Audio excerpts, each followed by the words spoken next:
Pareho lang tayo. 1962 ako pinanganak. November, panganak ako November 4, 1962. Kaya 62 na rin, 62 na rin ako. Okay. Ilan ang anak niyo? Isa lang ma'am, pero may pamilya na siya. May mga anak ko dito puro Hapon, di marunong mag-Tagalog. Hindi rin marunong mag-English. Lumaki kasi sa tatay niya yun eh. Nung nag-divorce kami doon lumaki. Nung malaki na, saka pumunta sa akin. Yung anak niyo ma'am? Ilan naman ma'am? 2, puro lalaki. Ilan mo? 3? 2? Ay, parang hindi gumag. O, gawin natin 3. Nagawa pa kayo ng isa? Meron din akong dito, alagang aso eh. Wala na. Oo.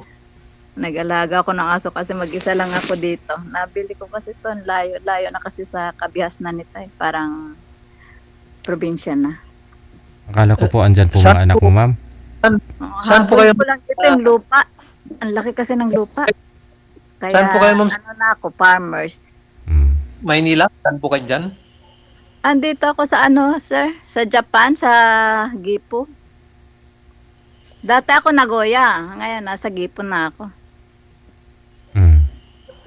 Japan, ma'am? Oo nga. Sa Japan. Tagal ko na dito, alos 3 dekada mahigit na. Pero pauwi ako dyan nung hindi pa nag-COVID. Nung nag-start yung COVID, hindi na ako nakauwi. Kasi batayan nyo na po sa Nagoya, ma'am? Retired na po kayo? Hindi na po kayo nagtatrabaho, company? Retired ako doon sa una kong trabaho sa Nagoya, pero kinuha din ako dito sa malapit ditong malaki kasi yung lodging home dito na ang sweldo ko halos medyo mataas ng konti doon sa dati kong trabaho sa Nagoya na sa hospital. Dito mas mataas yung sweldo ko. Tapos nagpa-farm pa po kayo diyan? Yung nga lang bisikleta, pinapanhi ko yung bundok. Tibay ang tuhod. Nagmanang naman mo kung talagang gusto nyong magtrabaho? Oo, naboring sa bahay pag na-stress ako pag nasa bahay. Lalo na ngayon, di ako makakapag-araro dahil malamig. Nagyayelo yung mga kalupaan. Hindi mo wala ka rin matatanim, namamatay.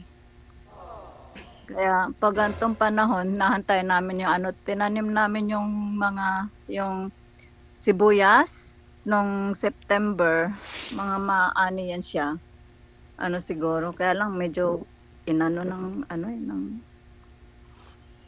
yelo. Ng snow.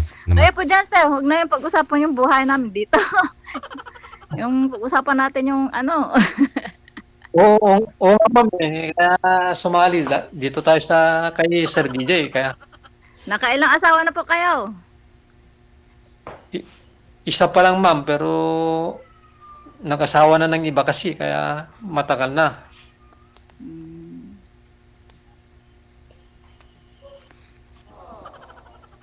Naiwan pala sa inyo yung anak nyo? Yung anak ko ma'am, may asawa na rin ma'am. May asawa na rin. Pero yung unang asawa ng anak ko, nabalo na siya, tapos nag-asawa ulit. Pinulaan niya pa ako eh.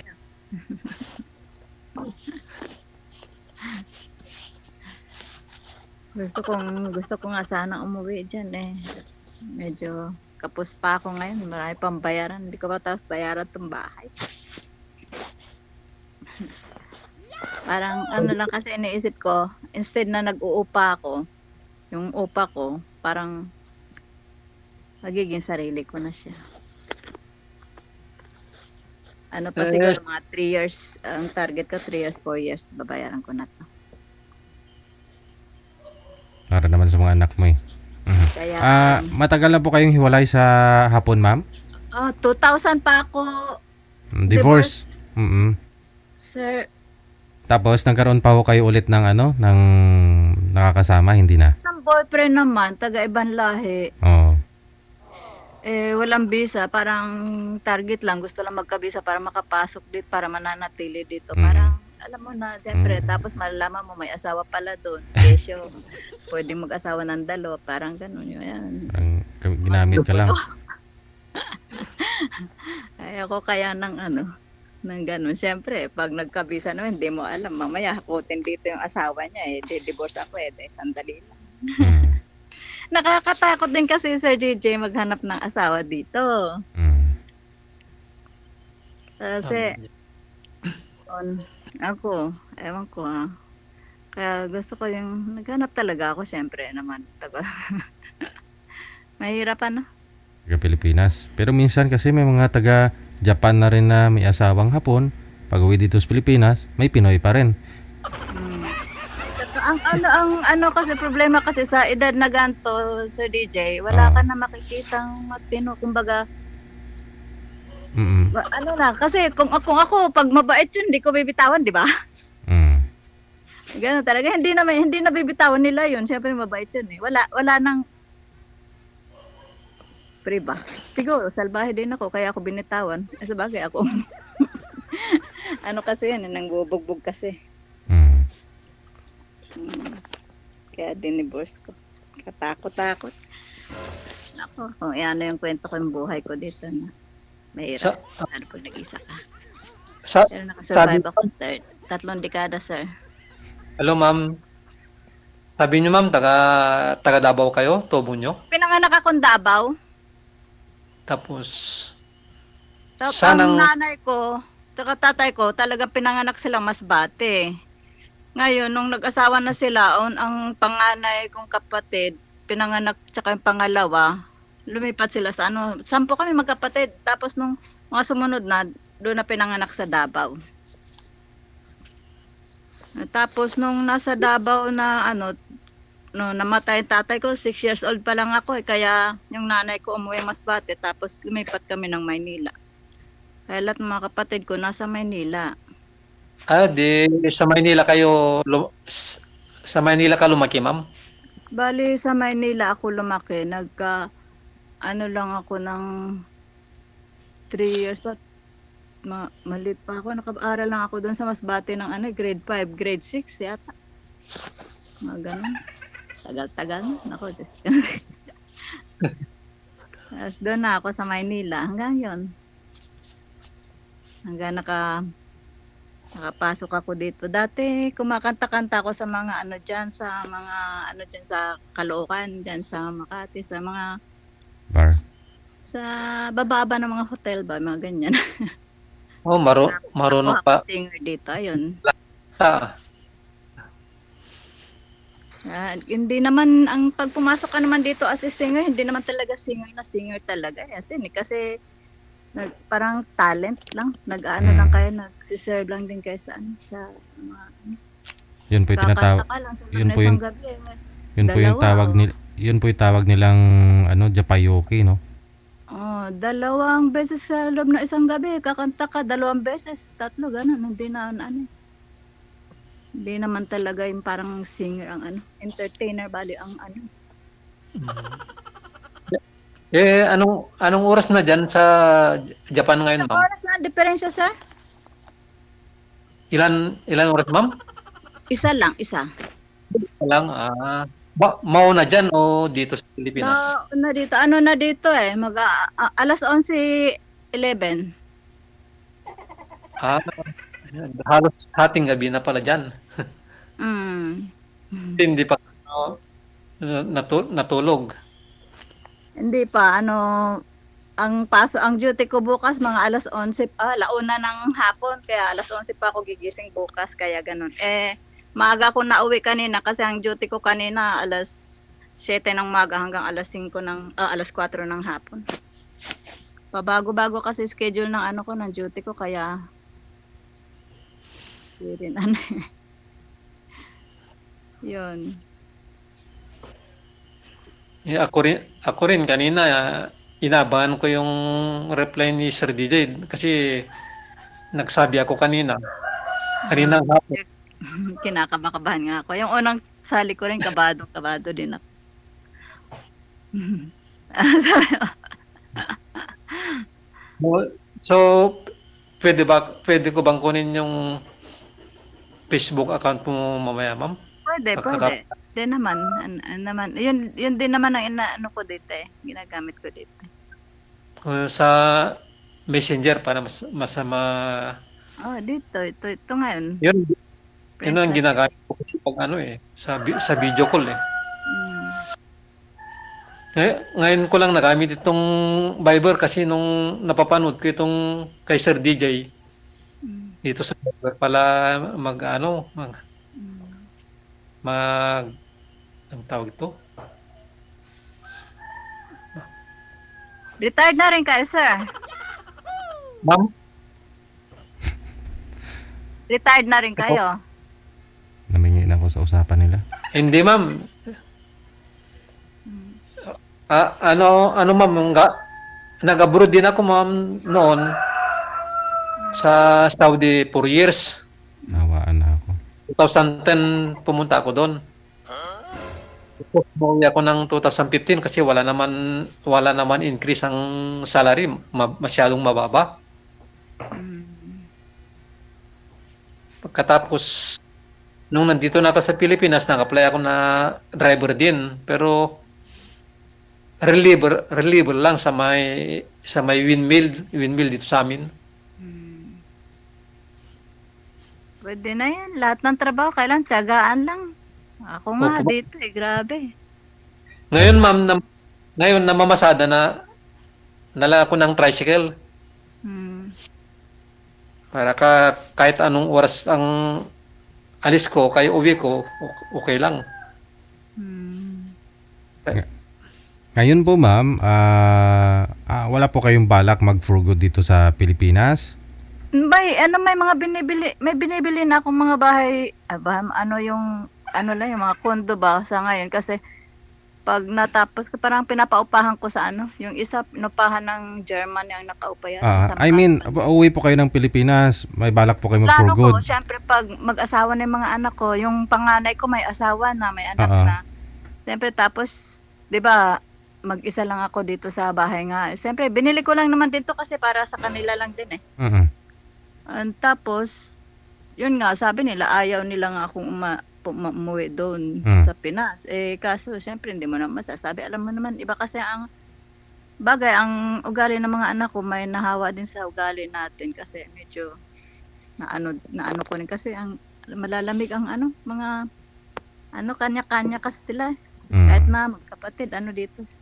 Mga bata pa lang dito, magsasarili na. Oo, ganoon talaga.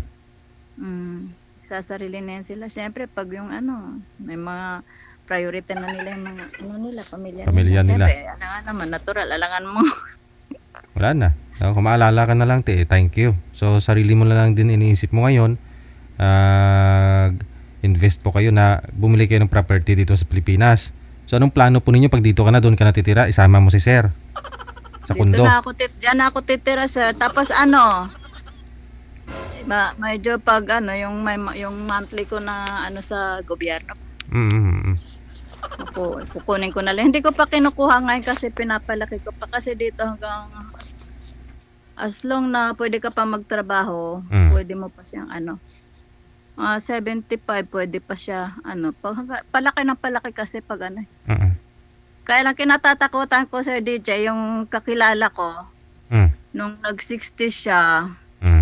Tumanggap siya na niya. Tuwan-tuwa siya. Nilibre niya yung mga kaibigan niya. Kumain sila ng yakiniko.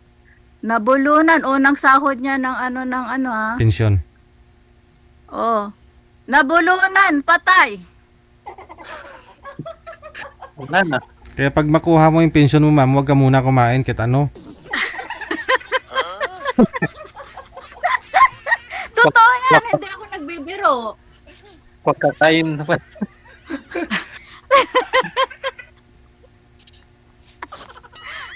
Totoo nga yan. Hindi ako nagbibiro. Ninguya kasi, hindi ninguya, nilunok agad. Siya, patay siya sa So, may 5 taon pa si Sir hinahintayin.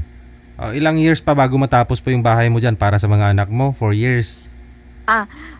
Yung bayad ko dito, siguro kung sisikapin ko, matatapos ko to ng 3 or 2 years. Gusto ko matapos ka agad para walang problema. Makauwi ka na ng Pilipinas. Uwi na akong Pinas.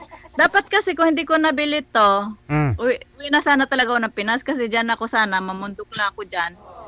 At mag-alaga ako ng dacho, alam mo yung yung Elepante. yung malaking ibon na yung mahabang liig, ano ba? Ay. Yung Yung dinosaur.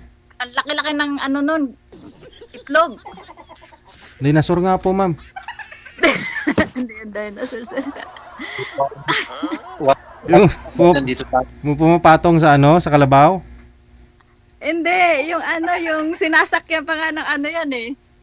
Mayroon dyan sa atin yan, pero bihira. Ano bang tawag doon? Nakalimutan ko. Yung basta malaki siya, nasasakyan siya, mas malaki siya sa kalabaw. Kung tatayo siya, mas mataas siya sa kalabaw kasi yung liig niya ang taas-taas din, pati yung paa niya. Hindi elepante. Hindi. Ibon, parang ibon siya. Girafe. Ha? Girafe.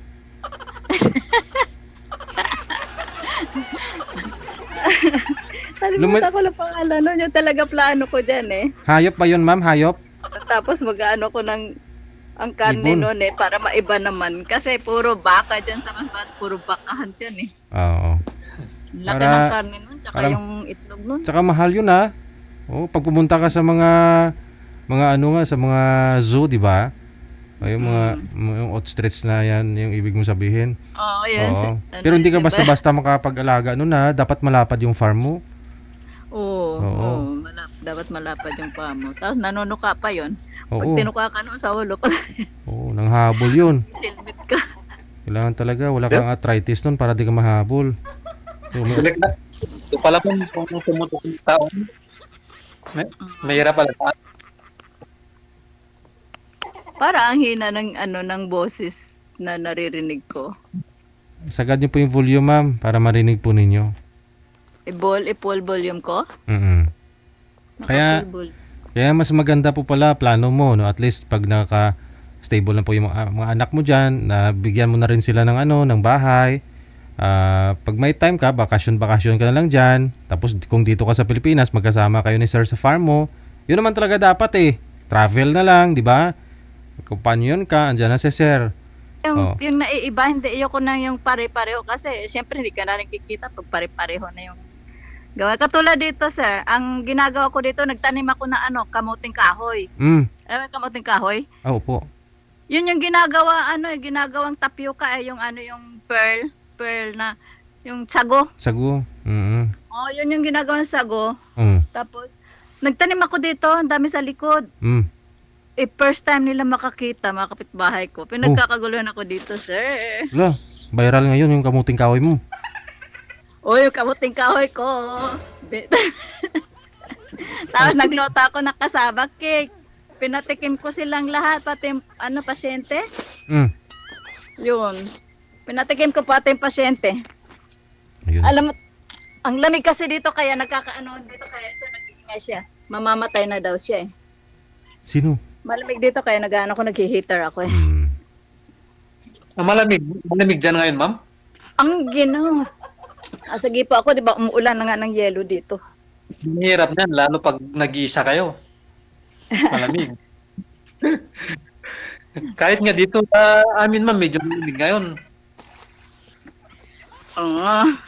Sana makakita ako ng na pwede akong puntahan dito at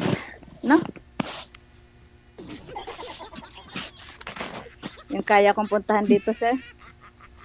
Ay, di, pagka...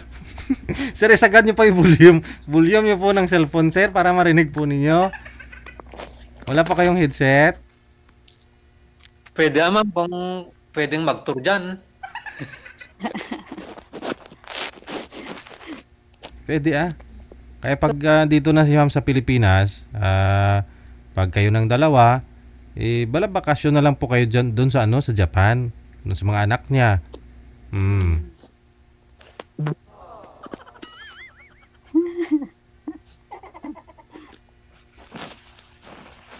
tayo na agad. Pagagalitan ka ng ano mo, ng shota mo, sir. Sa airport lang.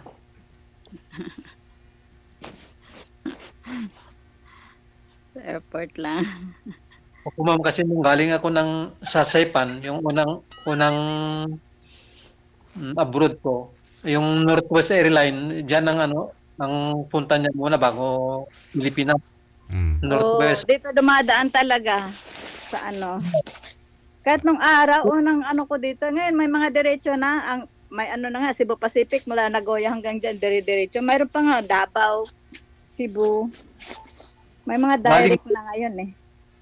Cebu Saipan to, Pacific, tsaka Philippine Airline. ay, direct na yung Philippine Airlines pag galing Matagal na Saudi. direct ang Philippine Airline. Matagal na. Nung araw may direct din sila hanggang ano lang Tokyo. Ngayon ilang taon na ba yan na yan na nasa Nagoya na. Pati Cebu Pacific Nagoya na ang one way na siya. Direct. Oo, marami nang direct na yan. Dami na. Nung kinakaraan nga nang nandoon pa ako sa hospital sa Nagoya pa akong tatrabaho, yung mga kasama ko doon na Haponesa, dinala ko dyan sa Cebu. Pumunta kami dyan sa Chocolate Hills. Oh, parang magandang lugar yung Chocolate Hill. Nakikita ko sa Facebook eh. Tinur ko sila dyan sa Chocolate Hills tsaka doon sa saan dyan? May Bohol? Bohol ba? Sa Bohol yun, sir. Kapag nasa Cebu ka, pag galing ka ng Cebu sasakay ka pa ng parang lancha ba kung tawagin, yung parang barkong maliit. Okay. Yun na lang, pag naging kayo ng dalawa, ikut-ikutin nyo na lang yan. Tapos, Mag-tour na lang kayo. Ma'am, pag may kasama, pero kung pag nag-iisa, boring lang. Oo. Tatlo kami, nagpunta kami dyan.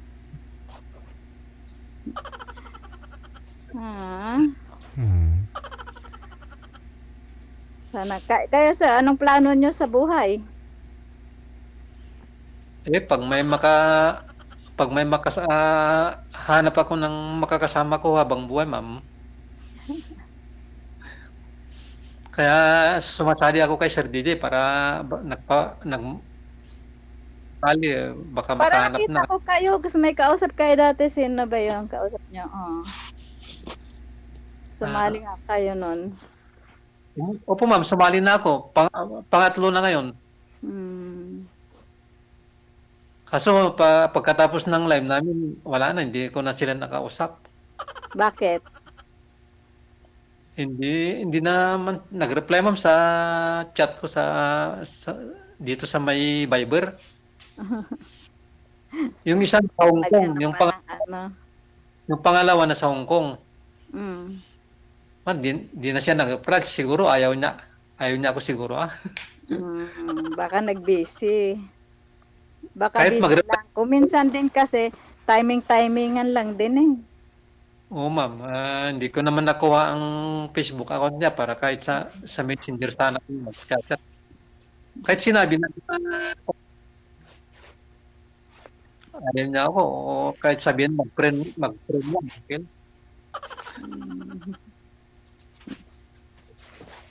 Dito naman sa ganito, naman wala namang scam o wala namang manluloko. Nasa sayo na lang kung magpapaloko ka o manluloko ka, ganyan. Pero may mga sumasali din ma'am na hindi ko alam kung ano nila, balak nila.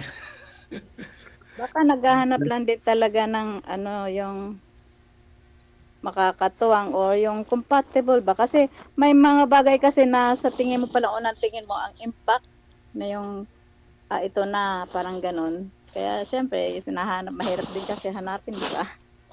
Oo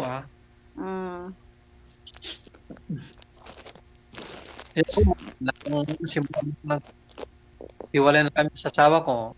Maliit pang anak namin noon.